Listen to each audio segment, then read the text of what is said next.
મોરબી જિલ્લામાં નર્મદા કેનાલમાં ગાબડું પડતા મોટી માત્રામાં પાણી બહાર નીકળ્યું હતું।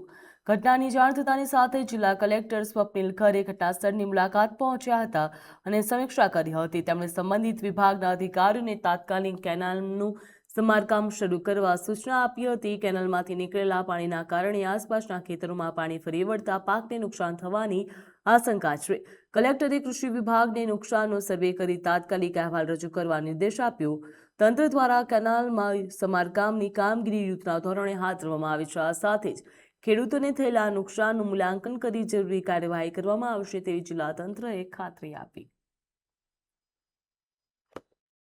गोटो गांव के नज़दीक कल ज़्यादा बरसात के कारण जो कैनल है उसमें ब्रेकेज हुआ है, जिसका पानी अभी लीक होके नज़दीक ही कालिंद्री नदी में जा रहा है। इसके पानी कम हो इसके लिए हमने सूचना दी है। ऊपर भी पानी बंद करवाया गया है, परंतु पानी का फ्लो इतना ज़्यादा है कि अभी तक पूरी तरह से पानी का लेवल नीचे आया नहीं है। हम उसका वेट कर रहे हैं।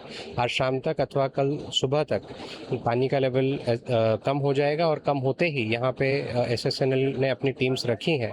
जैसे ही कम होता है तो इसका रिपेयर का काम पूरा कर देंगे और इसके कारण जो आजू बाजू के खेतों में पानी गया है उसका भी सर्वे तात्कालिक रूप से चालू हो, इसकी सूचना हमने कंसर्न जो रेवेन्यू स्टाफ है और SSNL के स्टाफ है उनको दी है।